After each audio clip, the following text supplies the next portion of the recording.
disagree. I think there's a point. I know you disagree. I'm just telling you. I'm just telling you. When it comes to Republicans, when it comes to conservatives, I know. Hang on. They have to see. I've let you have your say. I think I'm a mirror. I've let you have your say. What they have shown. I'll let you have your say. And if they don't like what they see, then they should actually detour from their wicked path. I'm using your own justification to tell you what I think of you and what you've done. All right? That's my free speech at work. Let me bring in Gillian Michaels. Agree. I mean, Gillian, look. I saw Brian there nodding to some of what he was hearing there, not all, to be clear, but nodding to some of it about the hypocrisy which Lucas claims he is exposing with this stuff. From the very first seconds of this clip, you can feel the atmosphere change. There's that familiar pause before a confrontation or the moment, when a panel discussion stops being polite and starts becoming revealing. And while political panels lose control all the time, what unfolds here is something more precise and far more uncomfortable for those on the receiving end. Because Lucas doesn't simply push back against Charlie Kirk or challenge Piers Morgan's framing. Instead, he reflects their own tactics straight back at them. The same rhetorical strategies that were once used to trivialize suffering, shut down dissent, or corner vulnerable voices after the murder of George Floyd are suddenly being applied in reverse. And that's when the tension really sets in. This isn't a flashy rebuttal or a viral soundbite. It's accountability delivered in a language that power has been comfortable using for years. You can almost predict what follows: defensiveness, discomfort, and a rapid attempt to retreat from standards that were confidently enforced when someone else was the target. At that point, this stops being a debate and starts functioning as a test, not of facts, but of consistency. Because when a tactic is only acceptable when you're the one deploying it, it was never really about principle or open discussion. It was about control, and the moment that control slips, the people who claim to champion logic, fairness, and free expression suddenly struggle to justify their own rules. Excuses replace arguments, tone becomes the focus instead of substance. If this breakdown is useful, consider giving the video a like. It helps more people see it. What this moment exposes, especially for a UK audience watching how media power operates, is a broader democratic lesson. Credibility isn't built on who speaks loudest, but on whether the standards you demand of others are ones you're willing to face yourself. This is Patriot Pulse. Make sure to subscribe and share. Your thoughts in the comments. Kirk versus Bullet. Can one bullet to the neck outsmart one conservative? Well, that was a short watch. Number 2 is a mocked-up promotion poster called Kirk and Twerk at Neck of the Woods and hashtagged both Charlie Kirk and his widow. And the third was an image of a sunrise titled God Works in Mysterious Ways with the hashtag Charlie Kirk killing and praying hands as an emoji. And you're laughing as I show these. Why do you find this funny? Well, let me just say that I actually am a big advocate for dark humor. And I happen to have gotten a bit of a taste of that over the last, I don't know, maybe decade or so when it came to the right. And their memes of George Floyd, happy birthday being sober for 5 years. When they came to their memes of Breonna Taylor, when it came to their memes of Trayvon Martin, the Trayvon challenge, right? When it came to their memes of Tamir Rice.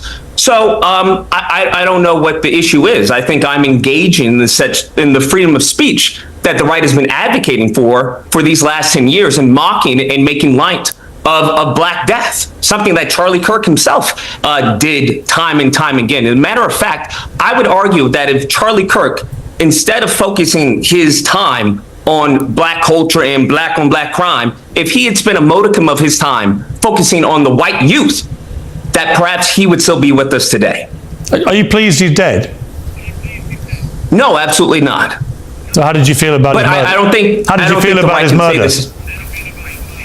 How do I feel about his murder? Yeah.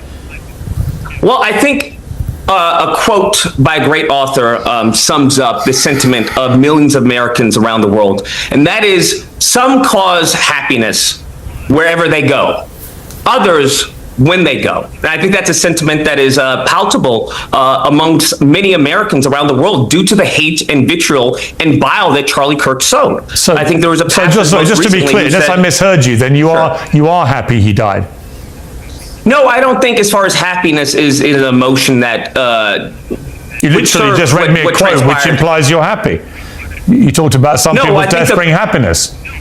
The purpose of the quote was to say that there are some people who have caused harm and death and turmoil to other groups of people, such as Charlie Kirk, whether it's black people, whether it's, trans people. No, I heard the quote. The But list just to goes be on. clear, you said that the quote ends in that their death brings happiness, but you've denied that you were happy. But when you tell me a quote I don't disagree that when you there tell are me a quote people like who that, are- I presume from that quote you're implying that actually you are happy he died because he deserved it. He had it coming. No, not at all. I don't think those are ever words that I've ever mentioned verbatim ever. I think there is a sentiment that when someone who lives their life in evil and wickedness, according to the scripture, the power of life and death is in your tongue. And the hate and the vile and the venom that he spewed, I don't know what to tell you. As the scripture says, as he professed, you live by the sword, you die by the sword. I think his focus should have been on a community that, clearly is in problem. That I find it interesting that there's more scrutiny on people who may make memes that they've done of George Floyd and other black victims than on the white male youth that did this tragedy, as some would call it. I think Why would you be offended about the memes to people like George Floyd, which I found contemptible at the time, if they're the same ones that you're talking about? Why would you profess to be offended by those if you're quite happy to do the same kind of thing yourself?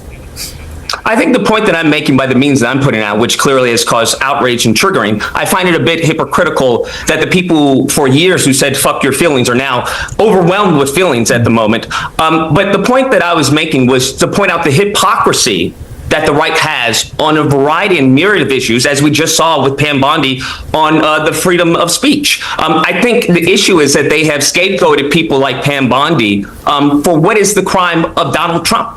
The same thing they did with Anthony Fauci. We saw this when it came to the Second Amendment.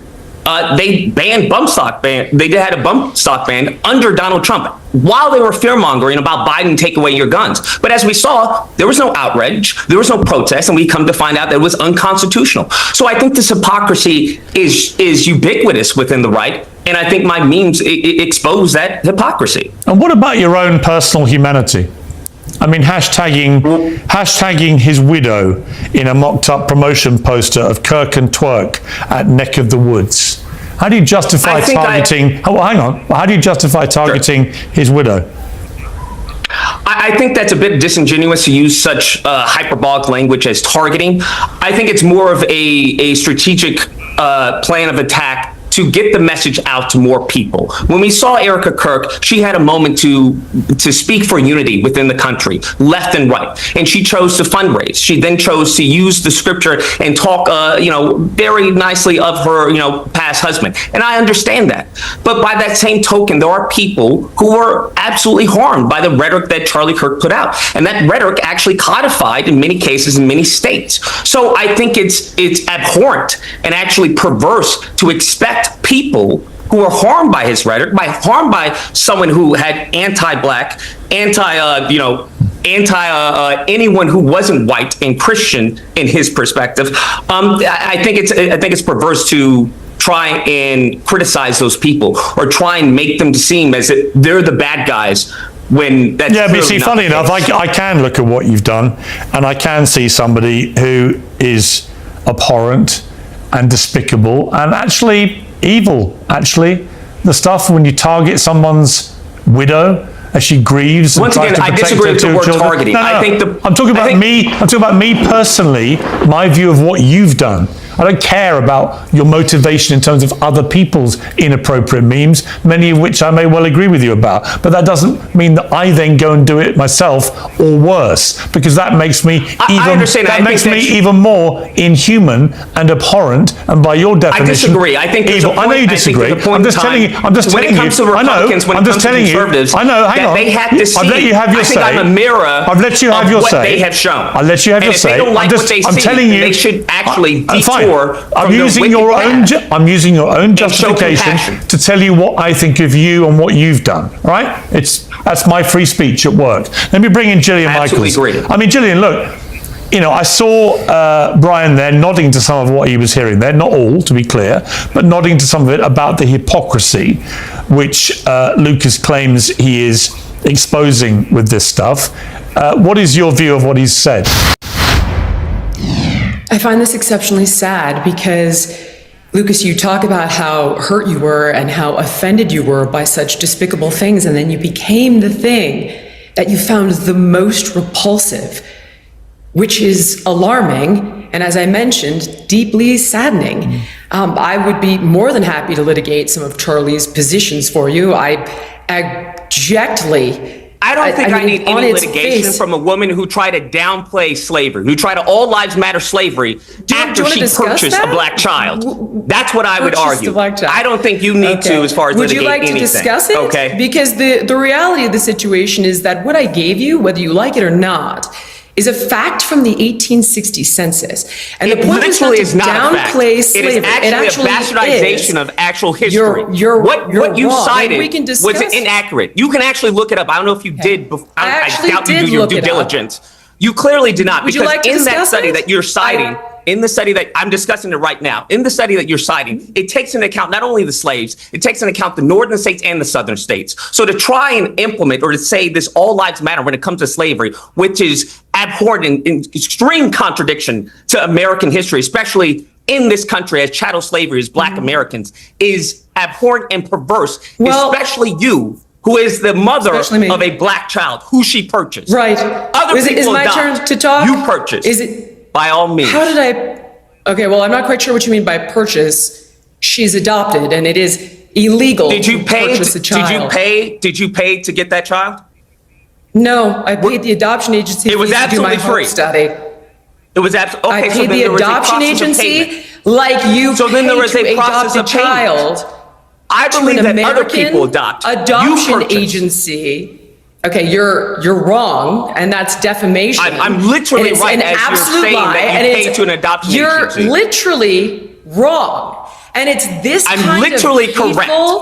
You know what you are? You know what you are, Lucas? I think what's hateful is you downplaying slavery. Let me jump in here. That's what I think is hateful. Let me jump in here, Lucas. Let me jump in here, Lucas. That's literally what you did. Seems to me, Lucas, you've decided to be just as offensive as you want to be. You're now attacking people who adopt children, which is one of the most selfless things that any human being could do, actually. This is literally what the right did to Dave Rubin, is it not? Fine, but what you're doing is just trying to be as offensive as possible whilst masquerading under this umbrella of, well, everybody else is offensive, so that's why I'm doing it, to expose all the hypocrisy. But Gillian is right. Gillian is right that actually you have descended. You have the way you've just gone after Gillian. You know what, Lucas? The only way we can unify people is for people to understand the harm that they've done. You have targeted Gillian for adopting a child. That is despicable. Let me bring in Riley Gaines. I targeted Gillian for adopting a black child after she downplayed slavery, which I think it's contradictory. You attacked her for adopting a child. I mean, let's not misconstrue my words that I'm saying. Oh, I heard your words.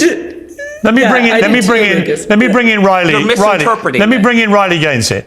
Sure, buddy. Riley, you've been What years of watching political debate has taught me is this. Outrage is rarely triggered because a tactic is suddenly immoral. It usually erupts when that same tactic is finally turned back on the people who normalized it. And that, more than anything else, explains the reaction we're seeing on this panel. What Lucas does here isn't impulsive or random. It's reflective. He holds up a mirror to a style of political communication that has been widely defended on parts of the right for years, one that downplays suffering, treats serious harm as a joke, and reframes human tragedy as entertainment. The moment that mirror is raised, the mood changes instantly. Suddenly, behavior that was previously dismissed as just humor or free speech becomes unacceptable. The same jokes, the same tone, the same logic that were celebrated when directed at marginalized groups are now condemned as crossing a line, not because the tactic changed, but because the target did, and that's the key point this exchange exposes. This was never really about civility or principle. It was about power, about who is allowed to be treated with dignity and who isn't. What's striking is that no one on the panel meaningfully challenges Lucas on the substance of what he says. There's no factual rebuttal, no attempt to argue that the behavior he's referencing didn't happen. Instead, the focus shifts to tone. Delivery replaces debate, and that's often what happens when a position can't be defended on its merits. From a UK perspective, this is a familiar pattern in media culture. When accountability becomes uncomfortable, discussion moves away from evidence and towards manners. It's a way of restoring control without addressing the underlying issue. If this breakdown is useful, consider giving the video a like. It helps the conversation reach further. What makes moments like this significant isn't that mockery is being endorsed as a solution. It's that hypocrisy is being confronted in the very framework that sustained it. For years, appeals to empathy and restraint were met with indifference. So when reflection replaces persuasion, the reaction is immediate and emotional. We've seen this dynamic repeatedly. Patience interpreted as weakness. Consistency dismissed as naivety. But the moment those same tactics are mirrored back, the response becomes outrage and claims of moral collapse. The deeper democratic lesson here is simple but important. Accountability isn't cruelty. Consistency isn't extremism. Holding people to the standards they've long demanded of others is not an attack. It's fairness. What this exchange ultimately reveals is that some political actors don't actually believe in universal rules. They believe in ownership of the rules. When they control the narrative, it's acceptable. When they don't, it's suddenly intolerable. And that's why this moment matters. Not because retaliation is the goal, but because double standards weaken public trust. If empathy is conditional, it isn't empathy. And if outrage only appears when power feels threatened, it isn't principle.